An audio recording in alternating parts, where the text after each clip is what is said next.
Finna stand tall in it, I'm all in it. You be on my. What's going on, guys? Welcome to another YouTube video. We're coming at you guys again today. Our YouTube video today is going to be going over the top 5 best console Valorant tips to help get you to improve your game. I'm really excited about this one. Again, thank you for all the support on the videos. Thank you for all the views, all the likes, all the comments. I really do appreciate every single one of them. But let's go ahead and get to it. Don't forget to like, comment, and subscribe. And I'm gonna go over the top 5 best tips you can do for you to improve in your gameplay in console Val. So let's get to it. Hey guys, this is Future Shad. I just want to tell you guys one thing before I cut into the video. I have some setting suggestions for Valorant as well at the very end of the video. So if you guys want to skip to the very end, I got some setting suggestions that you guys should do. A couple things is going to be like your color, change it to yellow maybe, or change it to something that can help catch your eye, to color your enemies, stuff like that. Walking in focus and more. So yeah, go ahead and check it out for me. Peace. Alright, so let's get into it, guys. So the first tip that I'm going to go over here, so for number 5 on our tips right here, is always keeping your crosshair about head height. I see a lot of new players coming into the game who pull their crosshair down, aiming down here below the waist or at a person's legs. And as you can see, it's a slower time to kill, as we all know, right? As we all know, we want to make sure that we always get that headshot. You go in one tap, especially with guns like the Vandal, potentially with the Phantom as well. Especially in pistol rounds, it can be really important with guns just like the Ghost. As you can see, the Ghost can one tap in pistol rounds, which is really important. But the most important thing is that when you're going through the map, when you're traversing through the map, walking around with your crosshair head high, and always going around the map and keeping it about the same height all the way around. This is going to help you line up headshots really more easily. This is also going to help you when a player just swings on you unpredictably, you're going to be more ready to take care of the actual agent or the person that you're against. Keep that crosshair about that head height. My favorite way to practice this is going to one of the boxes on the maps like that, because each box is about head height, and then you can actually just line up your crosshair with that box. Give me 1 second. I'm gonna go ahead and take us to one right now.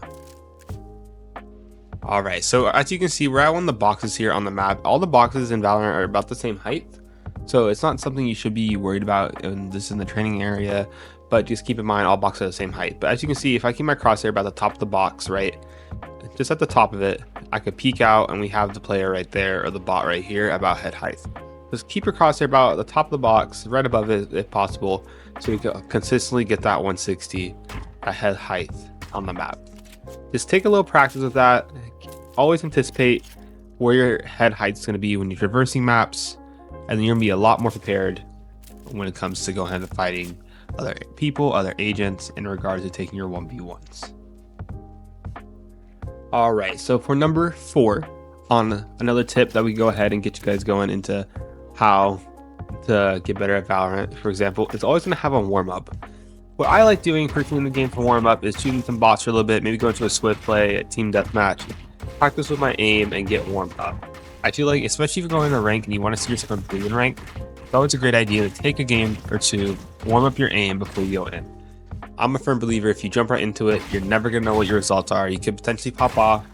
You may not be locked in enough to go ahead and move forward. You might struggle throughout that game. So a great way to prevent the struggle is to just warm up, go into training range, shoot some bots, put them on hard, put them on medium, see what you can do. Excuse me. But you can also go ahead and hop into swift play.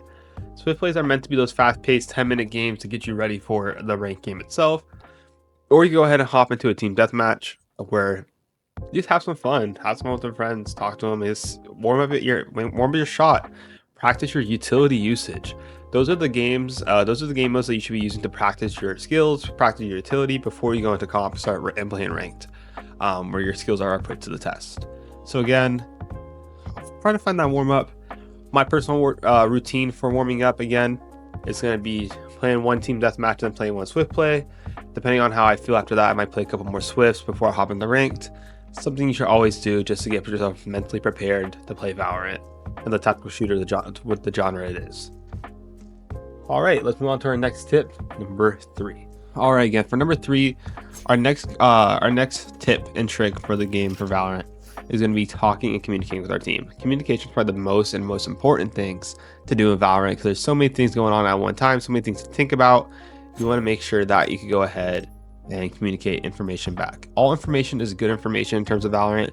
Of course, you might have your one or two bad calls here and there, but if you get a scan on someone, you could call out that scan if you're an agent with like Sova, for example, right, or Fade, you get that scan. Or if you hit someone with a DK, like with Clove, right, I throw my nade, hit a DK, I call that out to your team.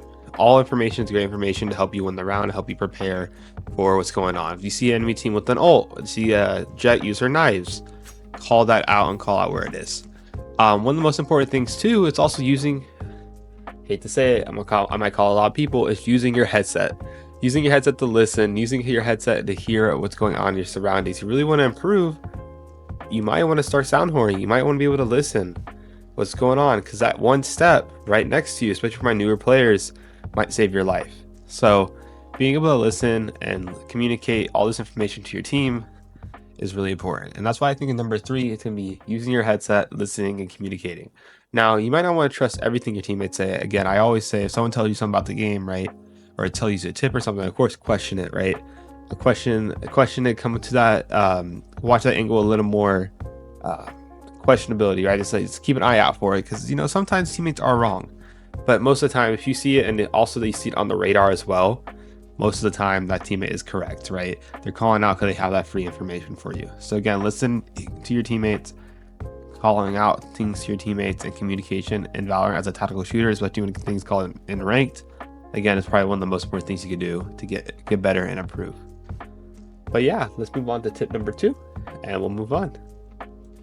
All right, so tip number 2, I'm actually going to say one of the most important things you could do in Valorant is to master a few agents. Coming into the game, you're going to be overwhelmed with, especially if you play on Xbox, for example, where you have all the agents unlocked. You're going to be overwhelmed with what you can do, who you want to pick and play. Of course, find that agent that fits your playstyle. For me, I always fell in love with Clove since I started playing this game. Clove's playstyle as a smoker, with the little map right here, and then being able to use the lifesteal ability is just something I really do enjoy. Now, you just have to keep sticking them out and playing the agents you enjoy, the agents that fit your playstyle, in order to master them, so you can improve. You want to kind of learn a few agents, everything about that agent, everything you can do about the agent, master that agent, and you'll definitely see improvement, especially things like long ranked. You could always play multiple agents, so you can always fill if needed. For example, I might play mostly controller, but I always love playing Cypher, or I love playing Killjoy when I have to on Sentinel, right? Or I could play ISO, I could play Reyna on Duelist if needed. But if I'm gonna have a main at the end of the day, if I'm gonna main a role, if I'm main an agent or two, I want to make sure they're similar. I want to make sure I can go ahead and beat my best of the best when I play them. Of course, that's gonna be that one agent for me, which is Clove. So take that time, practice. It's okay if you lose. Losing is how you're gonna learn. But practice, learn, and then you'll definitely see development in the role that you're going to master. All right, and the last tip I'm actually going to give you guys, so I think which is the most important tip, if you do want to develop and get practice at Valorant, is actually a setting you're going to want to change. So if you go to your settings, and I believe it's going to be under your controls and movement. Let's see, or is it under advanced? Yeah, it's under here in advanced. It's going to be the walk while in focus setting. So you want that off. The reason why, if I have it on, this is how slow I'm walking while I'm in focus. As you can see, I'm very slow. I'm pretty sluggish. That's how I feel.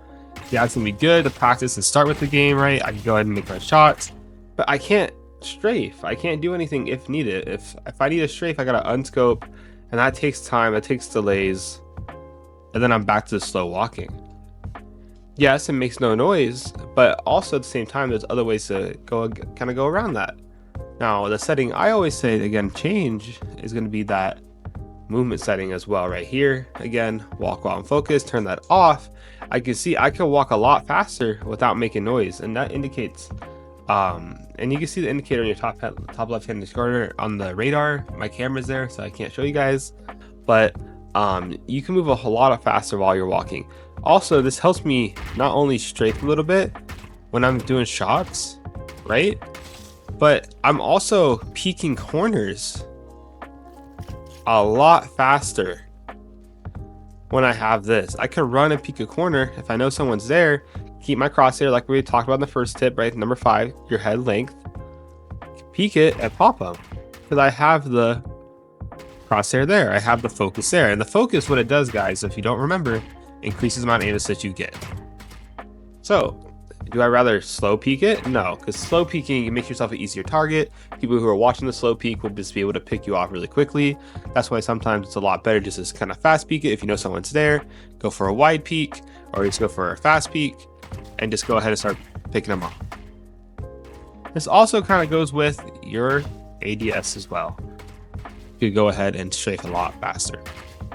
And I think that's the most important tip you can do in Valorant, is definitely mess with your settings and find what works for you. Again, I definitely recommend turning off that walk while focus. It's gonna give you so much more movement. It's gonna give you so much more ability to strafe, and then you're also gonna be able to play a lot better. You're gonna be able to play the game, strafe a little bit more, and just have fun with it, instead of being super sluggish while you start without that setting turned on. Without that setting turned off, excuse me. But yeah, that's gonna be my top 5 tips. Thank you guys for joining me. I will catch y'all next time. Peace. Finna stand tall in it. I'm